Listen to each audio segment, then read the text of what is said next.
I do listen to 80s Is pop that so, Chris? because it keeps me sane. Okay. But don't you shit everybody. There's fucking Morbid Angel on my history list from just yesterday.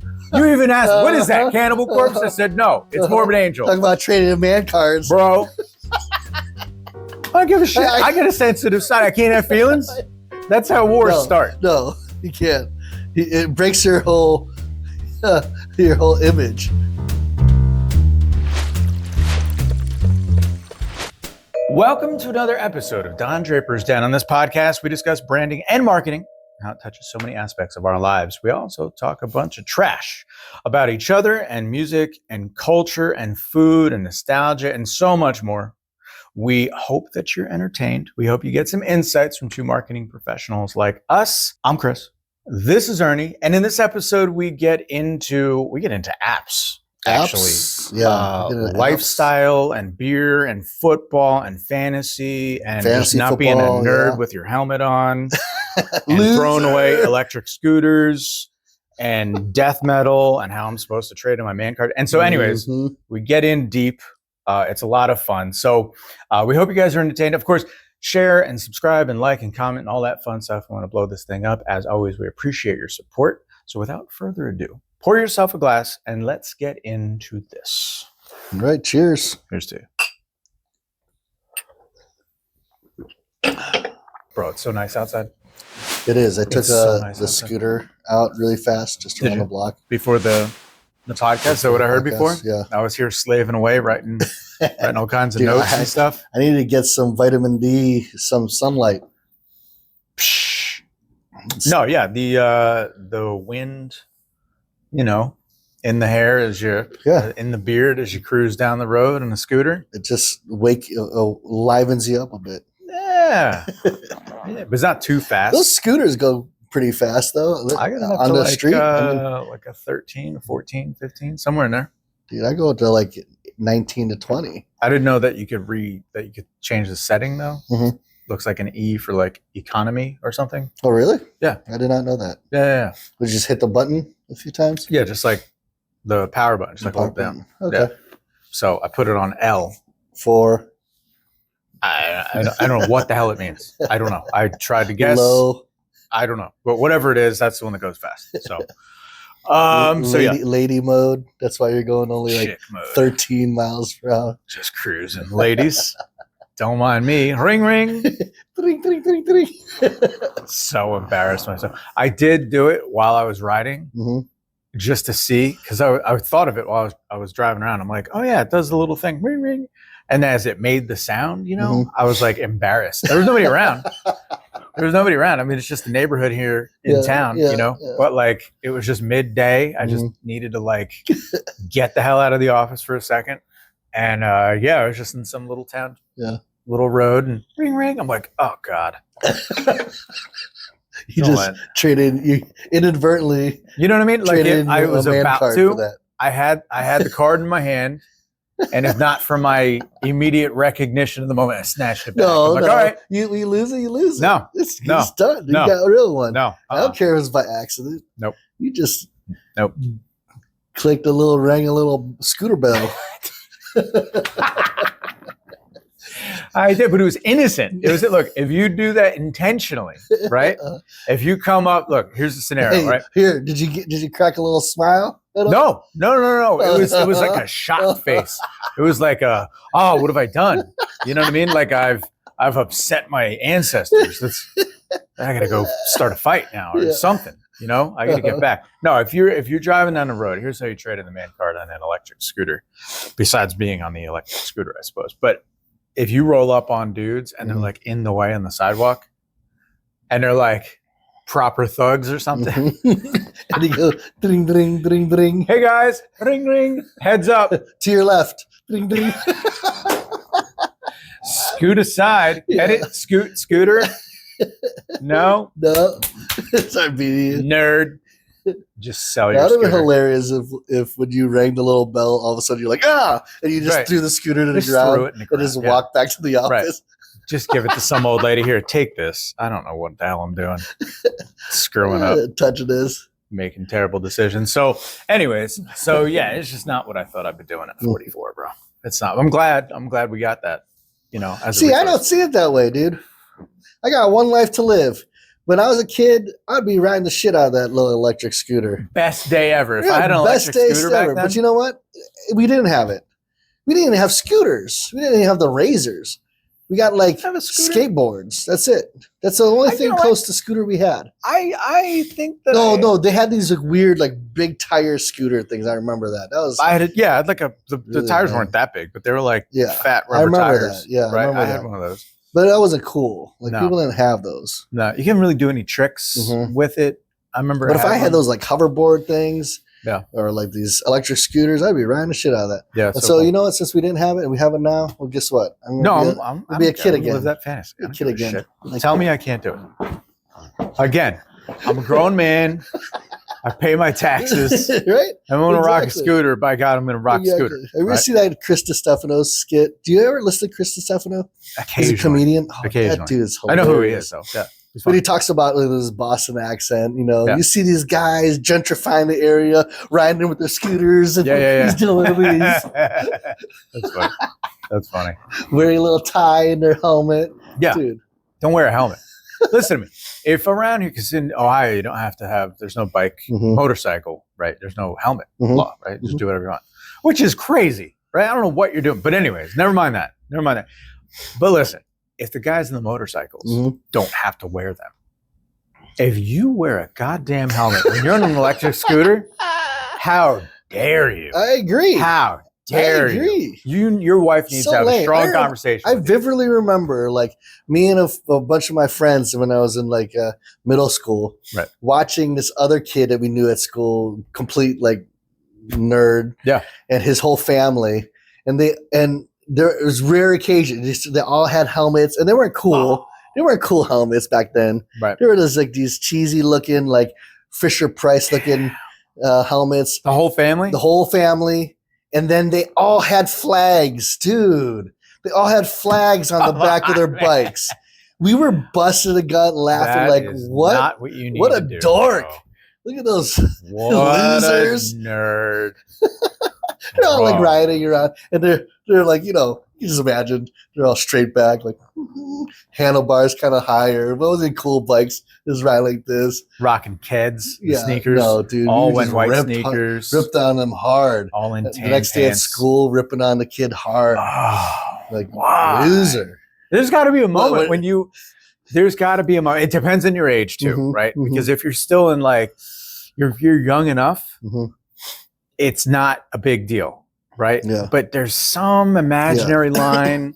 Now, I can see if you're going to fucking ride your mountain bike on a trail, curving around and hitting roots.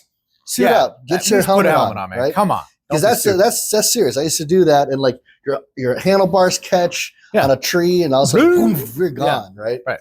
Get it, got it, do it, right? Yeah. I can understand like cyclists. I'm saying 30 miles an hour downhill. They're flying down that road, taking the turns. They're in in traffic. Yeah. They're wearing all the gear. They're all sporty with it. Yeah. The goofy looking gear. Right. I get it, because especially if it's raining, you're sliding. You're I mean, I know a lot. I've had friends who they talk about, like, this happened multiple occasions where they slide off because of they hit rocks or they hit. Sure. Get it. I understand. You're going against cars. Get it. Plus the aerodynamic, whatever, that's bullshit.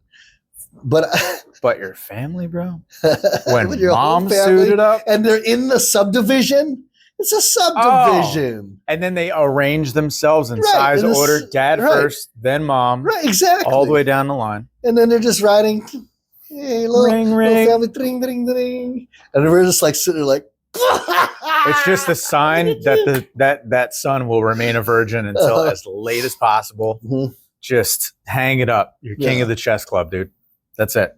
Now, motorcycles, I just don't like wearing helmets. It's I know it's stupid, but like the thing is, my thing is like I'd rather look cool and enjoy the breeze. Yeah, sure. And die because I hit a car than to ride down a highway. Right. And Not enjoy the breeze? Not enjoy the breeze. I'm fucking hot. It's sweaty. So and then in the meantime, then I hit a car and I live, but now I'm like quadriplegic. Fuck that shit, dude. Right. I'd just rather end it. Just end my life. Brains leaking out.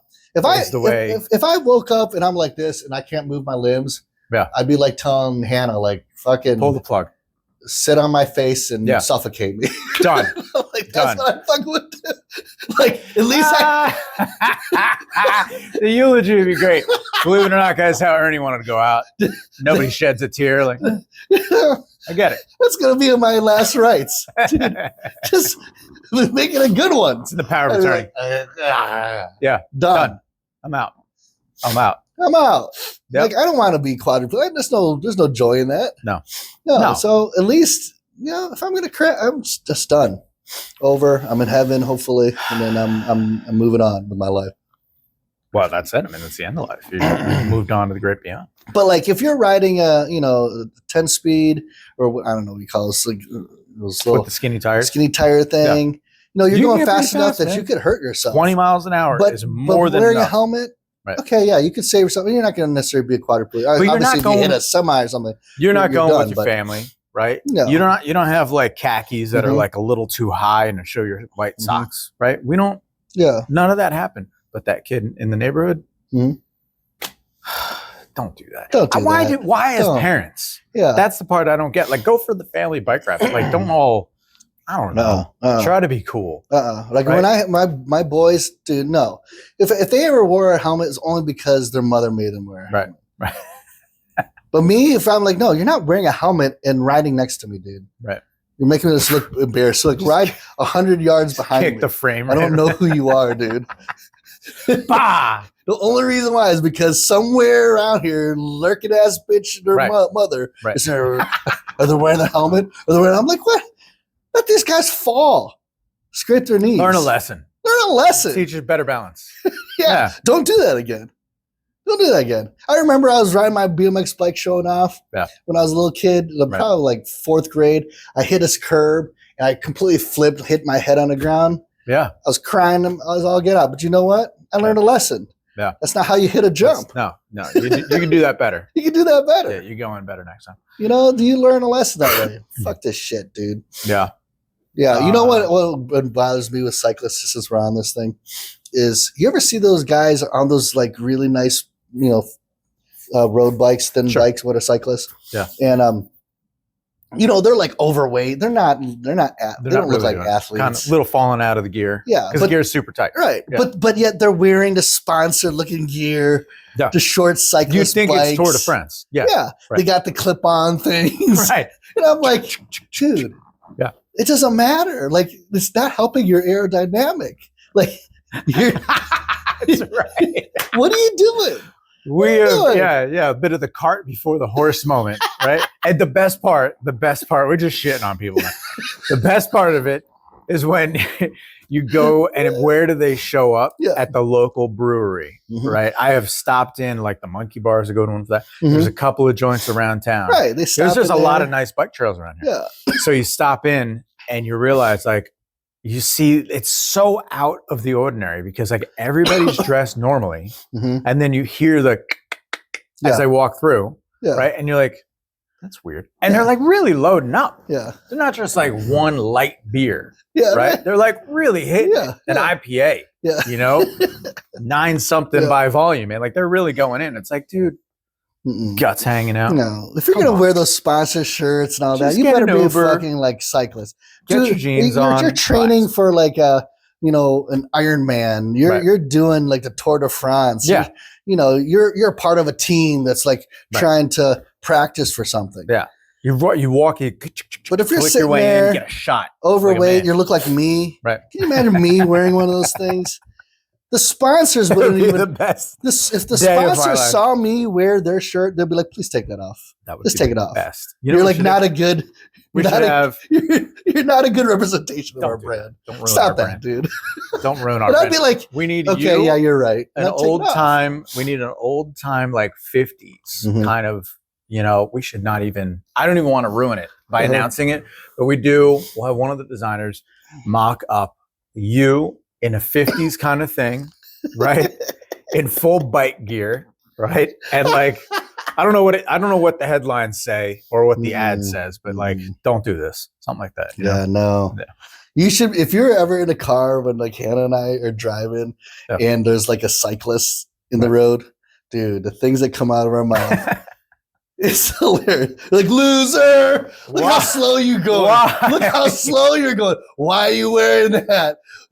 You're not going fast enough to have any. You're not going fast enough to wear that sponsored tee. Loser, get out of the lane. Get on the sidewalk.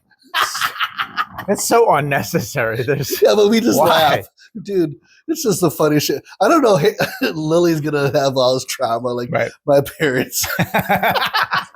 Yeah, they just bash people on the side of the road. Yeah, but see, we do it in love because like we fully expect that people are ripping on us when they see us out on the road. Right. You know, like, and it's fine. We can take it. Not on bikes. No, but like just whatever. Like sometimes we'll go to Walmart and we're not like we're dressed like I'm wearing shorts and I realize I'm still wearing my chain in some. And Hannah's ripping on me like, look at you wearing your trailer park ass looking motherfucker and your swim trunks, dude. Going to Walmart, so good. Sometimes going to Walmart, especially out in Wellington, man. There's some wild dudes out there because it's not that they're in on the joke. Like they just got up and were just living that life. They're about that life, and I'm just wondering, like. Just have a little, little sense. Like just look in the mirror one time, man. I mean, look, on the rarest of occasion, you'll catch me in slides. I never do slides, right? But slides, the jammy sweatpants, and like the, raggedy t-shirt because it's like early in the morning. Yeah. And I gotta get to Kroger. I don't have any half and half. And God damn it, I'm gonna have my coffee the way I want it. But I'm kind of pissed. You know what I mean? Like you know what I mean? I'm marching through. I'm on a mission, and it's obvious. I'm grumpy. I don't even have a hat on. The hair's all messed up. Like, but I'm on a mission, dude. If I see you at Walmart and you're like that, I'm lurking and I'm taking pictures. I'm like, you're gonna video. I'll fucking fight you right there, dude. That's perfect timing. And that's our promo. Check out our next Don Draper podcast. Yeah. As you're like just that lurking shot. In black and white, too, with like the old school record at the top. I got to tell Shannon to text me whenever you're out like that so I can go and just find you. I wouldn't go in public. No, we will not double team because she'll go out like that, too, right? I've begun to break her the habit. But, yeah, no, you got to – just jeans. Yeah. That's all, right? Jeans and slides. We have a thing about like people, cyclists, though. Like just bikes in general. I just have this whole thing where like – bikes are torture machines for guys. I don't know how people ever got into it. I get it back in the day, it's a horse or you're walking or you jump on one of those cycles. Yeah. I get that. Like the one big wheel and little wheel. Right. But like tell me that bikes were okay when it was like because swirly mustache and a little derby hat. That was fine. It's fine because you got it's you're tired of walking. Got it. You jump in a car, motorcycle. There's a lot of different other things. You jump on an electric scooter now. If we had never made the one wheel bicycle, you'd be fine. I'd be fine. I'd be completely fine. And like, people, guys who could like endure like Tour de France on a bike, and the seat is like this big. Come on, they got no nuts, dude. They're nuts. You ever see like ballet dancers' feet, their toes, because they're constantly it's like all mangled and shit. I just can only imagine guys' nuts just like all like crushed walnuts. Yeah. No. If you want information out of me, I'll give you every information you need. Put you on a bike seat. You just put me on a bike seat. In a stationary bike. Stationary bike with the lights on. I'd be like riding. Okay. When I was 5 years old, I would give you every secret I know. Like Chunk. Yeah, exactly. Like Chunk and Goonies when I was 5 years old.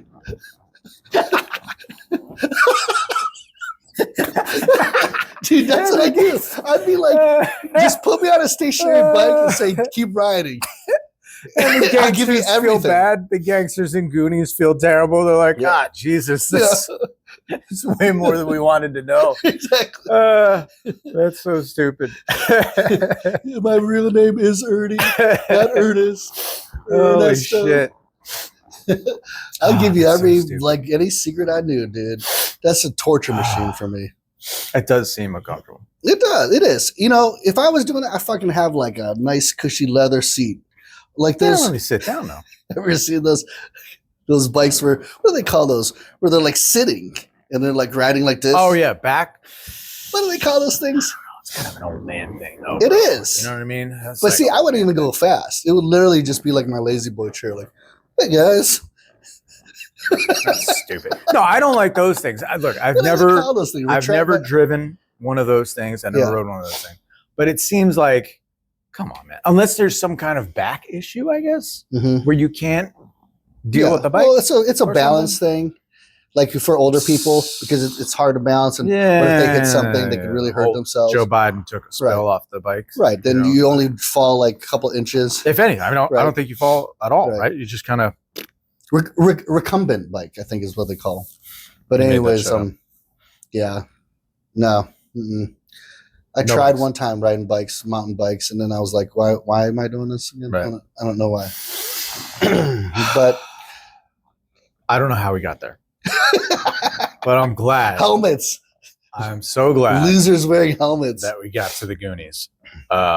Just out of respect. Yeah. Such a good movie. Josh Brolin back in the day. Just a wee lad. No, you know what? I'd rather not do that. I find my fun elsewhere. Yeah. You know, like this Tuesday, we'll be my friends and I. We're not going to be riding bikes, but but we're going to have our what do you call that? Our fantasy football league draft. Ooh, this is like going on like 12 years now. We've been doing this every year. Really? Same group same pretty much. I mean, there's a few people who rotating out. No money, just fun, just bragging rights. Is it that time? It's September next. That's Labor Day, and I guess by the time this episode comes out, it'll probably the season have already started. But yeah, we're gonna be doing a fantasy football league. Football starts now. Yeah, I don't even. Yeah, not this weekend. I obviously don't follow football at all. Yep, Browns play the Bengals, baby. Oh yeah, is that like a big? Dude, I need a friend who likes sports. You don't care for sports unless they fight. They gotta fight. None of my friends. That's just the crystal meth of sports, man. If you've seen a fight live, but I can go back. But see, I can relate to that. No, I agree. I haven't done that, but I would love it. I would enjoy it. But like, why can't you? We should do that next year. Why can't you? Come on this side of the fence and say, "Okay, Ernie, I'll just watch a game with you and pretend I like it." I'll watch a game with you.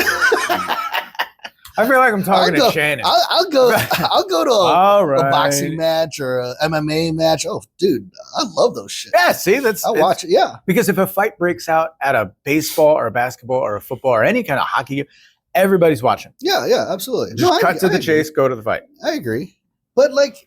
No, but I very rarely, except for this group of guys that we do fantasy football league, and we all have to come together in person, do our draft. That's like the one time I get to see them each year.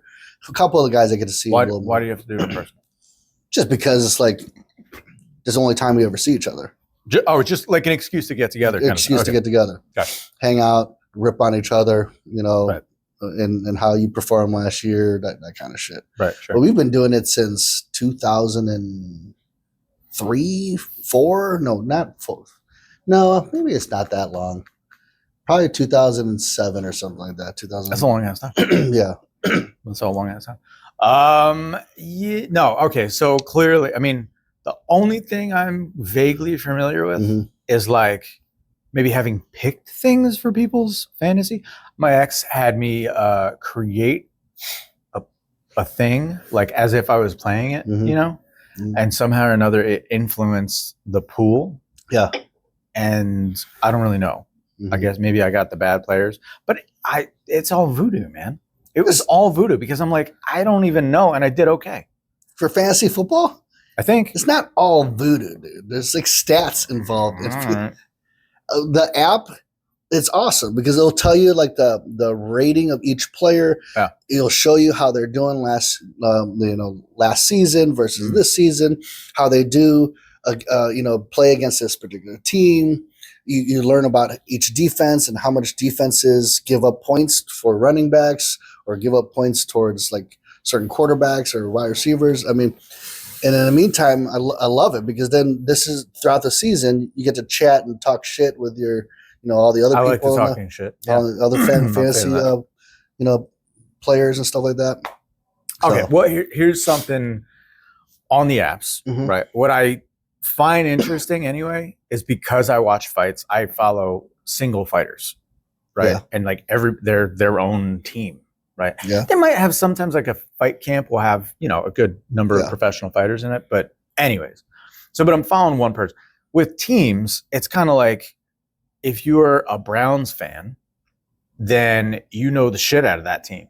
Right. Right. In yesterday's world, you knew the shit out of that team. They didn't necessarily follow unless it was kind of the enemy almost. You know what I mean? Unless you're like, that's our most hated team and those bastards got the best quarterback in the game right now or something. Right.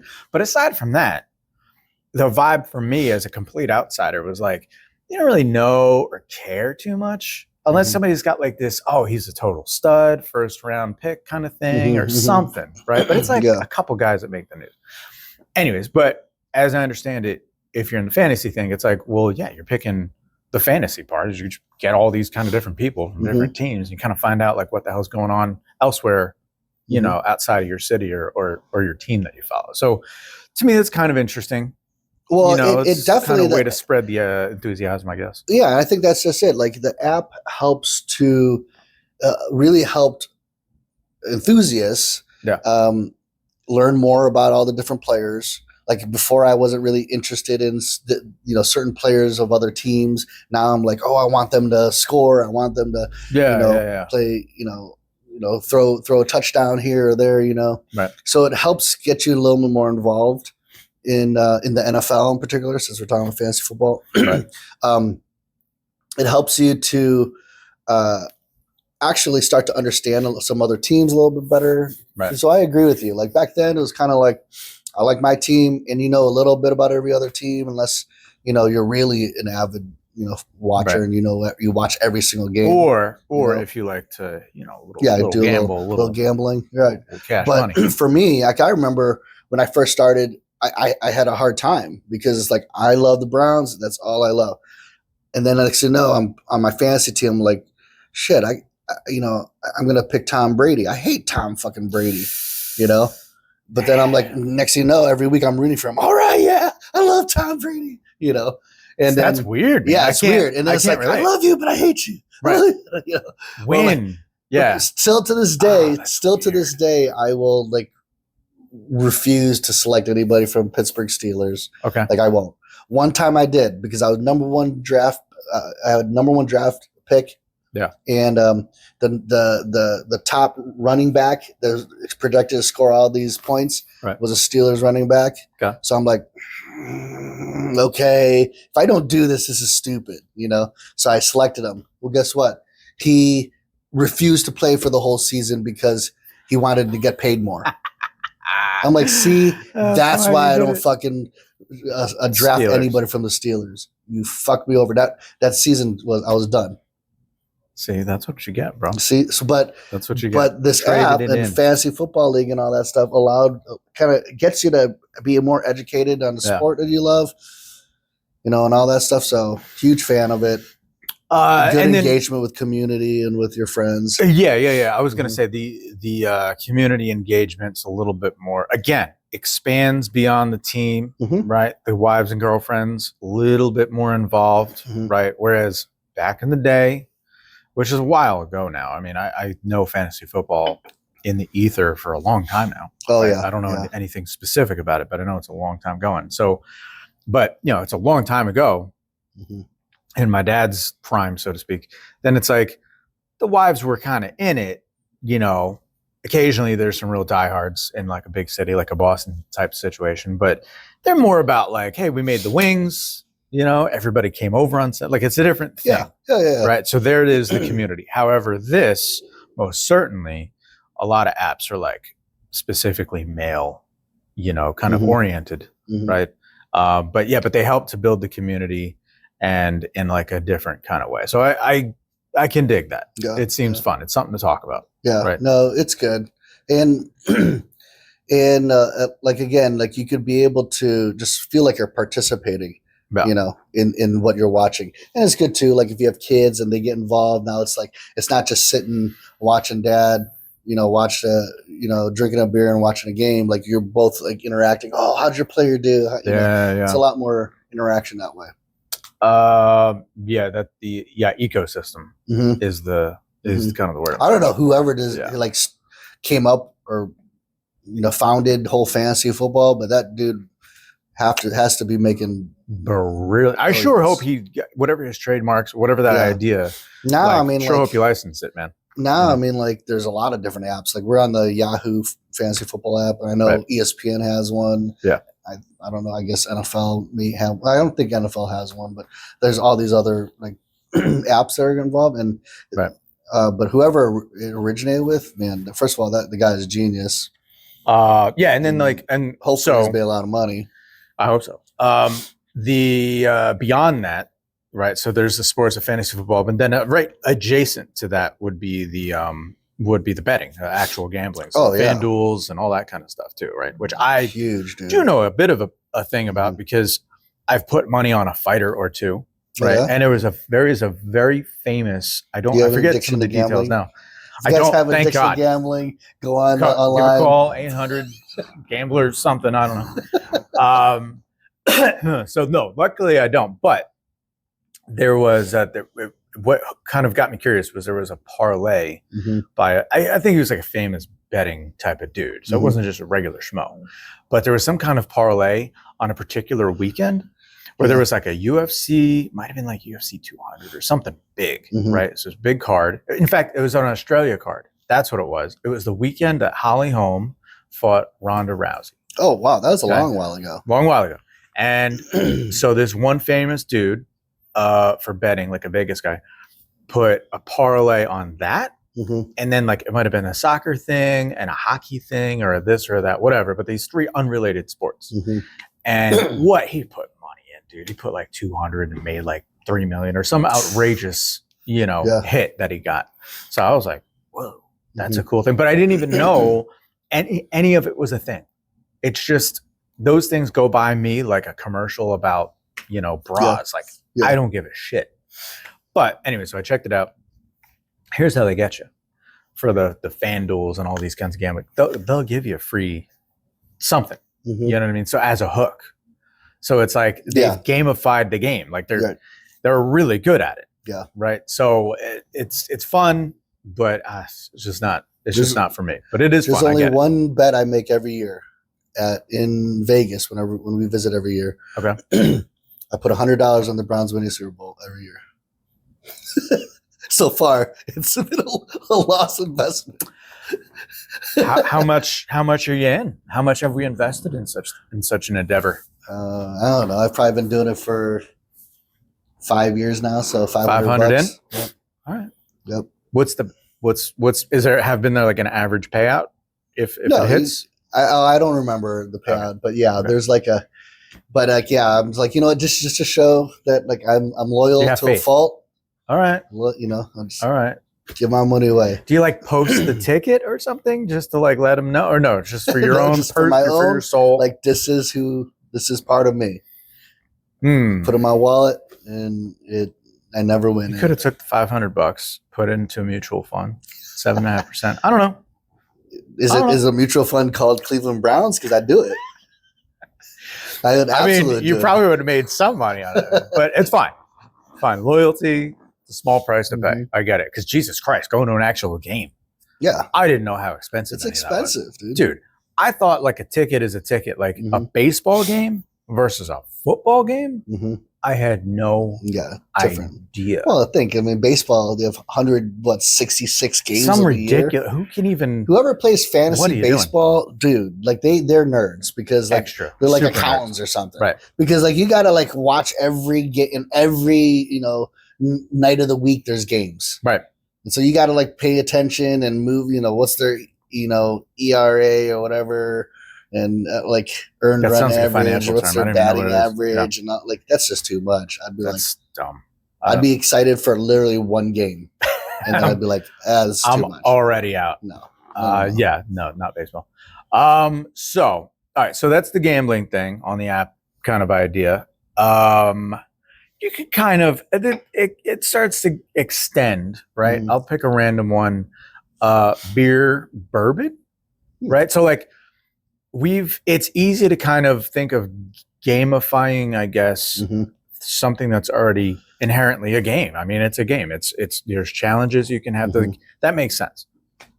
The weird part is that then the app's idea, like it extends lifestyle and all kinds of stuff, right? So like, I didn't know. What's a beer bourbon app? Like, well, do you find where like local distilleries or something? So you can find your local distilleries, keep track of, and kind of kibitz and shoot the breeze about like the bourbons that you've, or the beers or the wines, maybe like or whatever. Share like I've tried this bourbon, try this one, check it off the list. Yeah, just like bird watching apps, same thing. Oh, what? I saw a blue-headed, crusted freaking eagle or whatever bullshit. Bird names are so stupid. I just want to let you know they always have the stupidest freaking names. Blue-footed booby. Anyways, so yeah, but anyway, so but it's the same idea. Like that same principle applies. You take a situation and then somehow or another gamify and incentivize it. Like but it's cool, especially maybe for something a little more nerdy like bird watching, where you can like, kind of discuss that and kind of share and, I saw one over there and maybe there's a nest so you can like go check it out. Or the bourbon thing too, we got a rare, I don't know what you call it, a rare stock, vintage, whatever, right? But a rare barrel of bourbon, right? And so, you got to check that out, right? I can check that off the list, stuff like that. I can see that kind of being cool, like building community with finding other people who are interested in your hobby or whatever your likes or interests. Yeah. So yeah, I think apps are a great way for community engagement. I think businesses oftentimes use it. We have a client, I think we've talked about this before, where like they, a large like mega fitness facility, right? And they have an app that they use for their member engagement. They can see what's on the schedule for group fitness. They can interact. They can post or whatever their progress. Yeah. That in fact, that's a big common idea too, like along the lines of lifestyle, like all the workout stuff. That's particularly useful too, because, it's like a special kind of person. Let's say too special, but it's just not necessarily as common for the people who can just work out, right? This is what I'm doing and nobody's around, not that it's all about the ego per se, but it's like, it sure is a lot easier when you go to the gym with somebody, or at least if you've got some people that you go there with or something, right? Yeah. And like, you're kind of next to somebody, they're pushing, you push a little harder, that sort of a thing, right? So to kind of maybe manufacture, I guess, or create as environment, this like, digital environment for that kind of thing, man, is that helpful? I could really see how that would be like specifically meaningful for somebody who's like, God damn, I want to get in shape, but I just don't. I live out in the middle of nowhere, or I can only work out at like some weird hour, for whatever reason. What other industries do you think or businesses could really benefit from like providing app services for their clients or members or whatever? I think that the finance world. The finance world is huge, right? For tracking spending and keeping your finances together. You're talking about like investments?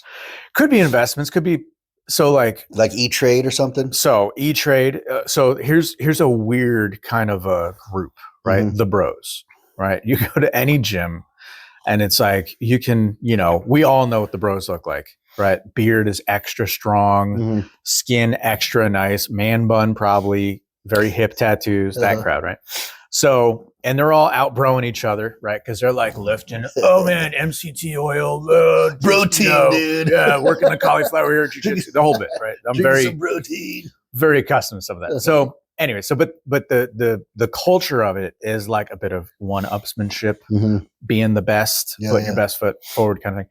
And so the challenge though is inherent, right? You're always trying to outdo each other. Right alongside that is, well, what are you making, money wise, income kind of competition, that sort of thing. All right. So along with that, now you invite, say, an E-Trade or a Robinhood or one of these. And it's like you can, on the one hand, you can get your investment on, say, tracking like Nancy Pelosi, right? Which is perfect. I'm so glad that they're out there, right? I forget the name of the guys. Unlikely Whales, something like that. Anyway, so you can like track that and like get a leg up on things investment wise. Cool. But you can also like be in that community, right? Like you're getting push notifications on the stock movement this way and that way. You could trade things that, quite honestly, sometimes, like, I used to be in the business. I know how to trade an option, right? That sometimes it's funny because guys will bro out, oh man, I just put I placed a trade and I got a stock option. I put a call on this number and da, da, da, da, da. And you're like, cool, man. Like, that's a little advanced. How's that work? How are you going to make money on that? How much money do you think you're going to make? Oh man, my buddy made like $1,000 yesterday.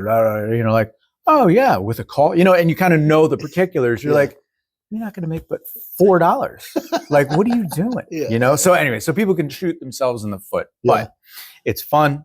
And it's yet another weird, like, I wouldn't have said that gym bros are the first ones that are going to be like stock trading competitively with each other, but there it is. So you mean to say, like, in the stock trading apps, you can see what your friends are doing? Can discuss it. Right? You can discuss it, and you can model them. So you can have a portfolio like even like Yahoo, right? Yahoo Finance is great. I would use it even as a professional in the finance business. I would use it to track like a made up portfolio, right? Because sometimes if you want to track something, for example, like the S&P, right, you might have to measure it, benchmark it against some other stuff that you're looking at, right? Maybe you've created a portfolio for a client and you're like, well, how's this going to go against the S&P? So you didn't have to, but you could use like a Yahoo or something to help do that, right? But if you want to do something aggressive and your buddy is like claiming, that he's, I made $1 million last week and blah, blah, blah. And that's why I have a Ferrari outside and all that shit. It turns out he's like borrowing it from his cousin. But you can like, all right, well, what are you invested in? Right. And then you start tracking it. Right. So you kind of practice run before you actually get into it. I see. Okay. So it's cool. Right. Yeah. It's like for those that want to get into it, but not hurt themselves, be a little slightly more risk averse, that's cool. But it's just an odd connection. I never would have put the two together. Right. Gym bros and E-Trade go together like peanut butter and jelly. I wonder how do you think companies can be able to use apps like in terms of part of their marketing strategy? I would say probably community engagement would be a cool, would be a little portion of it, right? Because it's hard to create the community sometimes. Yeah. Right. I would say that's a big piece. Yeah. Community engagement, retention. Yeah. Right. Trying to keep them involved, keep them engaged. Yeah. The engagement, the way that you can, so the push notifications on like new promos and stuff too. Right. Like sales. So increase, like, again, to pull them in constantly, you're top of mind, right? There's a way that it was said, give me a second. It was that content there. Oh, it's one app specifically, like the Barstool Sports area, somewhere in there, where the content, it begins to blur the line with commerce, right? Where the thing they're selling, the offering is part of the content. Like it's this weird blurry line, right? I didn't dig too hard into that idea. I'm just like, that's an interesting concept, right? Commerce and content. Okay. Because sometimes, like, if say it's a podcast, what are you selling exactly? Like we're not producing anything. I mean, we do have t-shirts, by the way, if you want to pick up a t-shirt, but we're not like, we don't yet have our own line of horse heads, although we will. That's on our vision board. That is so on the vision board. But yeah, with a lot of podcasts, it's like, no, I'm what am I offered? entertaining conversation I get to witness, potentially some good ideas if it's that kind of a thing. Basically entertainment, a couple of laughs. But I don't necessarily walk away with anything. Right? So what is it they sell? And then how do you like monetize that? You know what I mean? And so some clever cats out there, like Barstool Sports, one of them, that have like, made that into a commodity. So yeah, I definitely could see like in the area of the fitness or membership type community, based community where apps can help to, increase brand loyalty, brand engagement. Makes it stickier. Right? Especially in like areas of fitness where like people give up on themselves, all the time, right? All the time. And so how do we get them to stay? How do we get them engaged? Get them to challenge them, because, for every 5 new members we get, we might lose 4 or 3, after 1 month. So how do we get them to plug into the community? So I could definitely see a huge marketing use for that. Yeah. I'm even a sucker for that. I mean, like if I see there's one guy online, the Muay Thai guy, he's out in Thailand. And he's got just good content because I'm like, how the hell do I throw that punch or a kick? And I don't spar. I don't do any of that in the gym because I don't like getting hit. I don't want to hit anybody. I don't want to hurt anybody. It's just not, for whatever reason, I just don't like it. But I do like the striking itself. So I have a heavy bag for that. Right.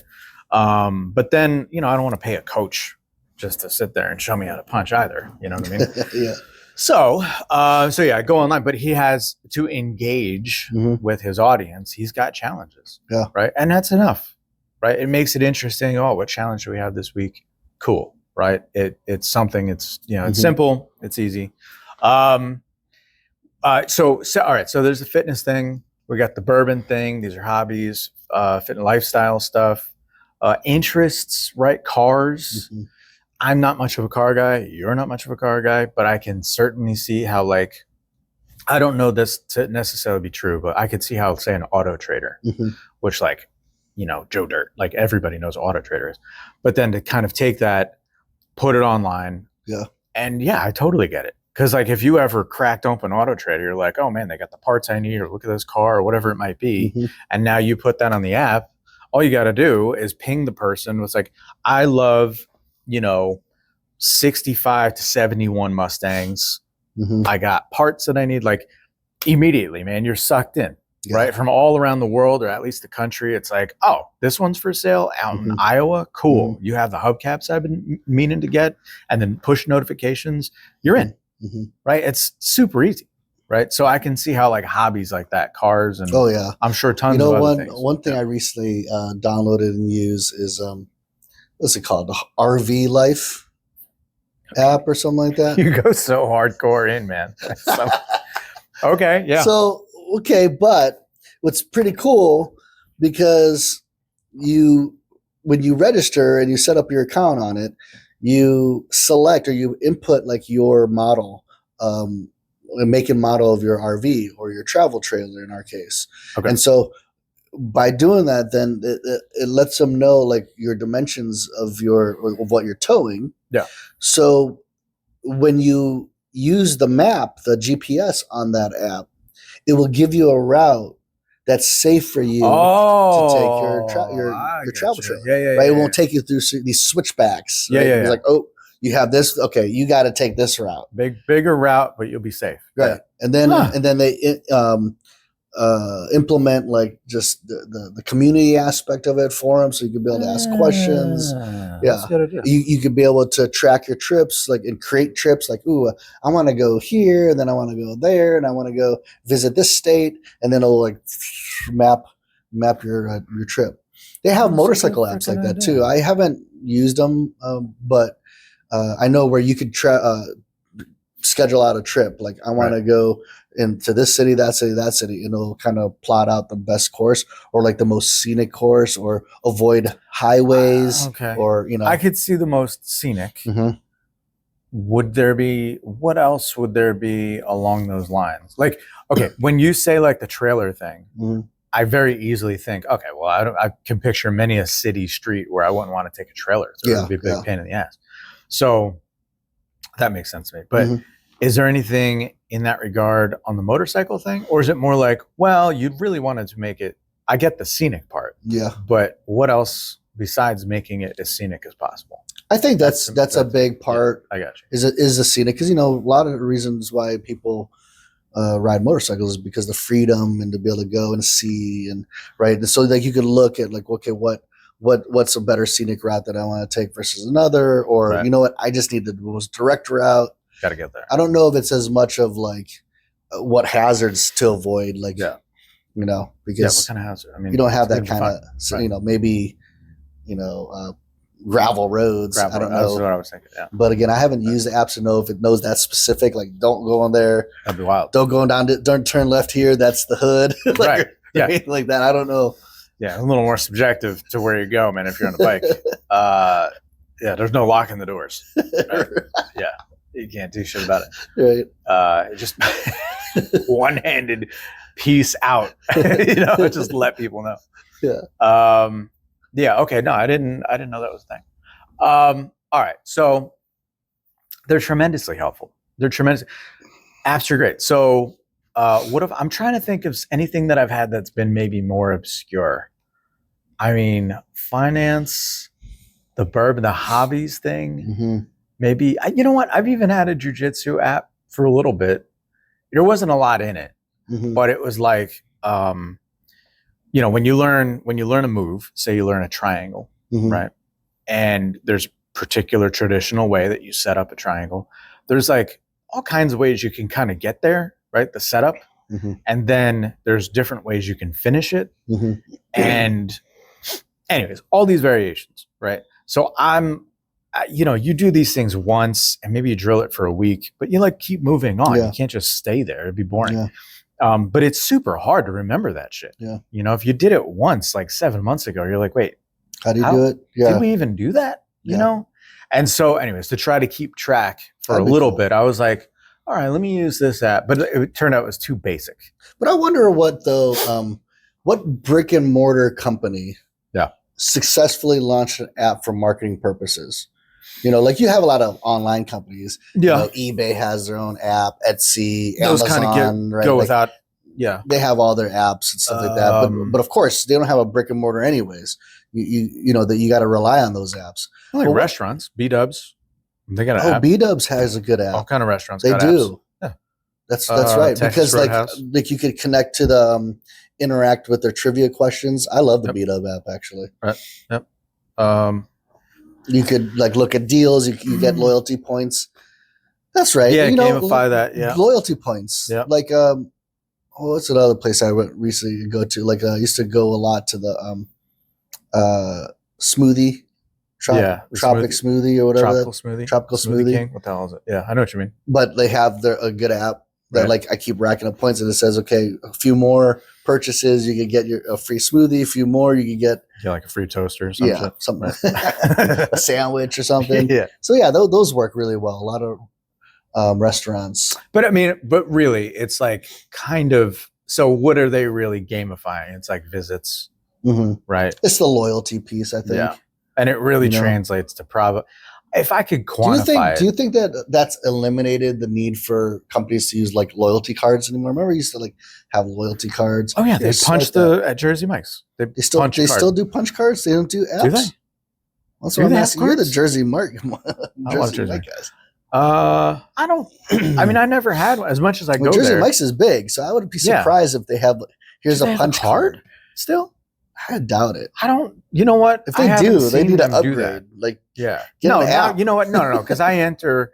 Shannon's got the points. She's always signing up for that stuff. So I enter her phone number, and actually, now that you mention it, and the points are tracked wherever. Yeah, but that's at the register. I'm going to look that up after we're done. I've never because loyalty points and stuff, and aside from whether they integrate that with an app or not, loyalty points is a huge marketing tool. Yeah, Kroger. Yeah. Walmart. There's like using loyalty points, and you get some, cents off of your gallon of gas, like definitely the gas at Kroger.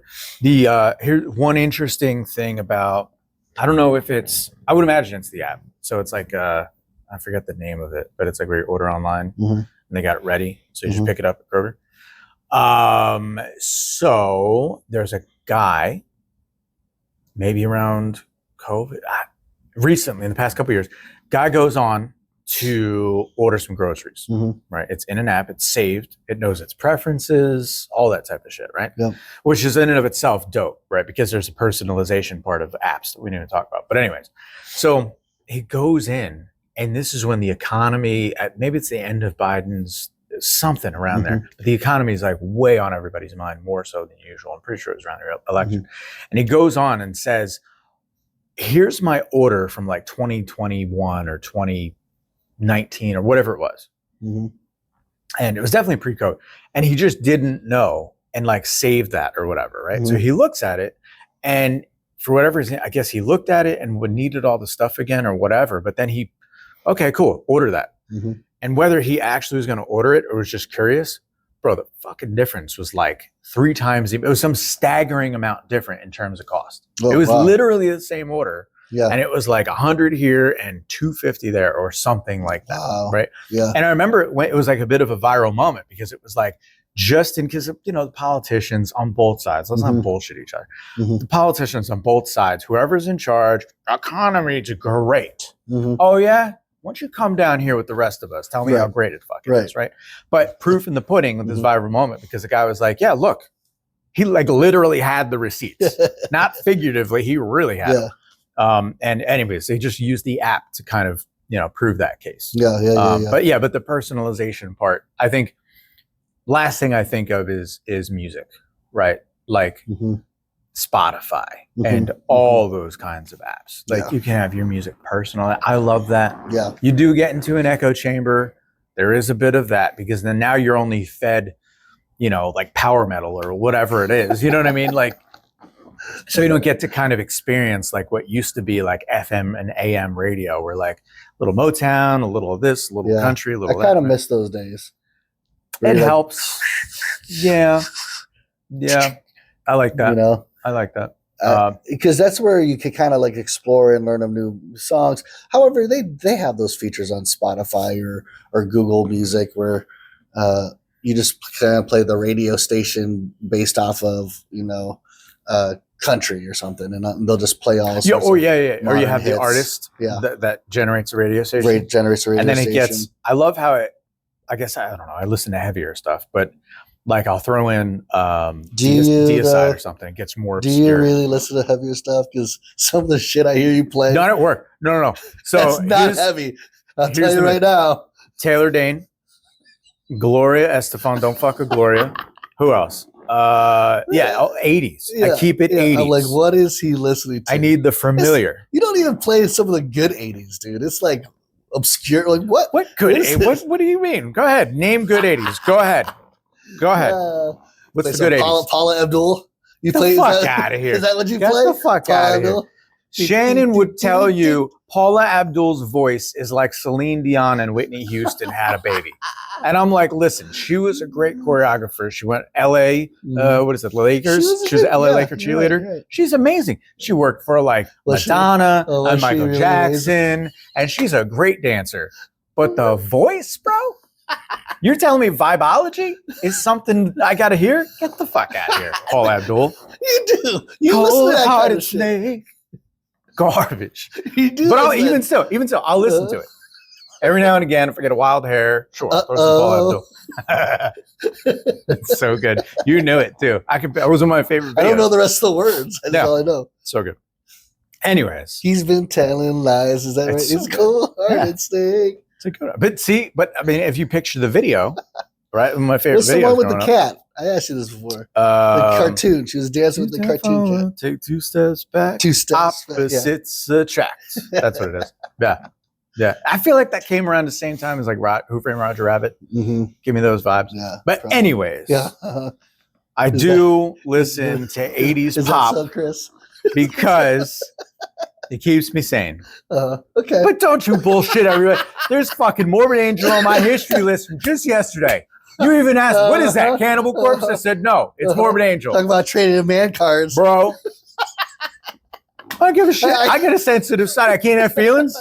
That's how wars start. No, you can't. It breaks your whole image. Don't you worry about it, bro. I got that Rocky IV soundtrack ready to go. Rocky IV, yep. Dude, you need that little extra push, that motivation. Push. Yep. I love that shit. I still listen to the Rocky VI. It's the 6 where he talks to his son, a motivational speech. Oh, that's so listen good. to that every once in a while. That's so good, man. That's how winning is done. Right. Big Shadow. Yeah, that's a great speech, man. I've been listening. You know what? I never shout these guys out because I like to listen to the poetry, right?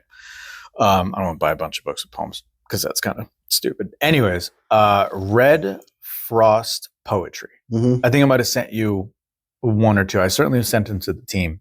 Like that Dylan poem, Rage Against the Dying Light. But it's great because there's like, I don't know, I guess voice actors. You know, I know one by Anthony Hopkins. But I love that, man. Just to like hear some, because nobody said it better. You know what I mean? Like you get to hear like Roosevelt's great speeches, or you know what I mean? Just cool shit like that. Yeah, that's cool. Sometimes just like I don't want to hear any music, man. I just want to be inspired. You know, I saw on Amazon, or was it Amazon, Netflix, but like a documentary for that 80s band. What's it called? Devo is coming out. Is that right? Who did Whip the It Good? Yeah. Yeah. But I didn't know they're out of like Akron. They're like local. Really? Yeah.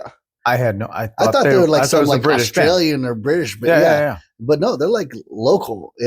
But I want to see it because it talks about like how like they leaned into like music videos and you know the crazy music videos to really try to get their name out there. So that'd be an interesting watch just to see like the strategy that they took. That's an interesting idea, man. Like sometimes they really knocked it out of the park, like back in the day, like with the 80s videos. I'm thinking of Addicted to Love. Might as well face it, you're addicted to that. And what is his name? Robert Palmer, I think.